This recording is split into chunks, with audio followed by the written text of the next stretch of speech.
Brian, just today, Donald Trump referred to himself as a king. Yeah. Okay. Like in a post on social media.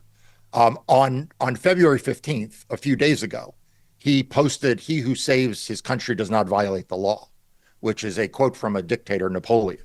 So, this is not a small matter. I mean, this is not a small issue.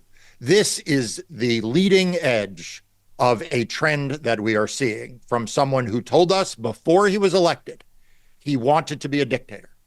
He told us before he was elected, "Don't worry, Christians, you won't have to worry about voting in the future."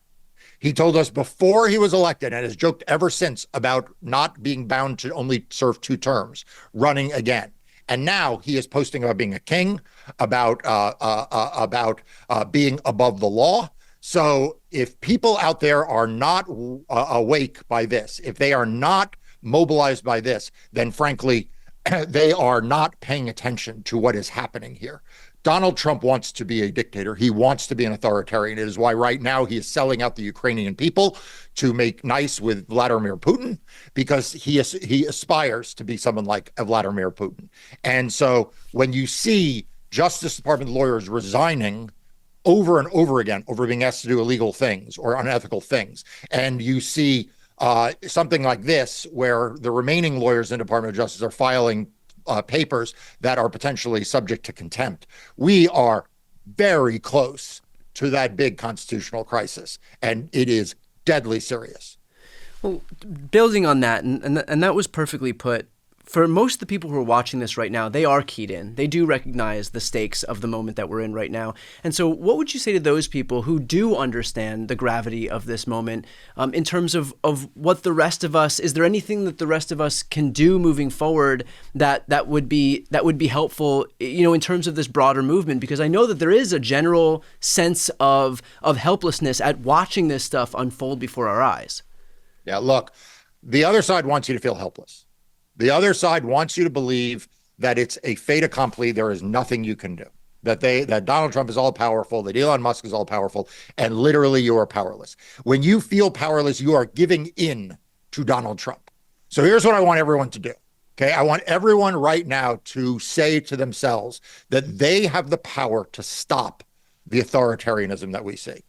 And I want them not only to say it, I want them to believe it. And then I want them to go to 2 friends and tell them what the stakes are, and that they need to spread the word about what is happening. Because here's the thing, not all of us are you, Brian. You command millions of people see your videos every day. But each and every one of you watching this, you have a town square that you can step out into right now, and you can call this out for what it is.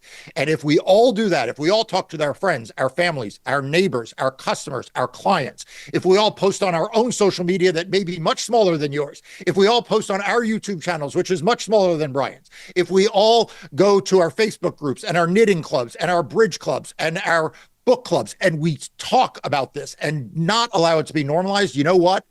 The wannabe dictator will back away. The wannabe dictator will back down, and democracy will survive. But if we all feel powerless, we all feel helpless, and we all just turn it all out and tune it all out because we're tired, then that's when the other side wins. So here's the thing. I'm sorry you're tired. I'm tired too. Brian's tired. There's no one harder working than this guy. I mean, look how many videos he posts. But we're all tired, okay? But now's the time that you can't be tired. Now's the time that you gotta step up, and you gotta spread the word of what we need to do to protect democracy. And that was perfectly put. I would just add that, look, Trump has the advantage of the biggest megaphone in the world. He has the advantage of a Republican Congress and a Republican court, all of whom have contracted every ounce of their autonomy over to him and the executive branch. He has the advantage of Elon Musk's unlimited funding. But popular pressure is more powerful than all of that.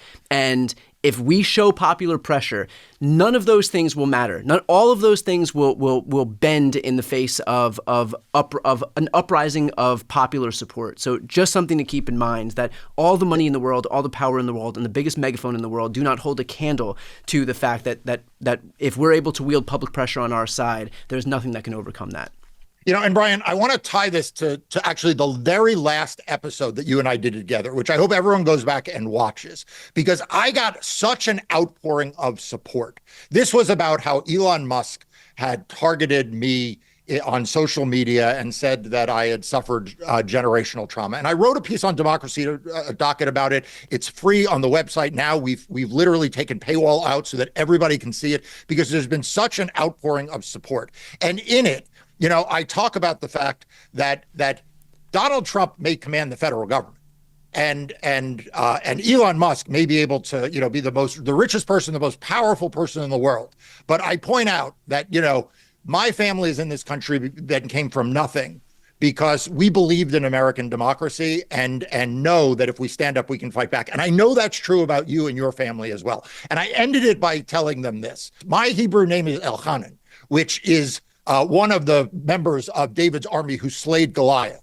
And if Elchanan, with a young boy with a slingshot, can take down a giant, certainly all of us together, all of us putting pressure, all of us speaking out, we can certainly stand up to a tin pot dictator like Donald Trump and his megalomaniac narcissistic backer like Elon Musk. Perfectly put. That is the shot of energy in the ass that everybody needed right now. So, of course, again, for folks who are watching right now, to support the very clearly invaluable work that Mark and his team are doing, please sign up for Democracy Docket. I'll put the link right here on the screen and also in the post description of this video. I'm Brian Teller Cohen.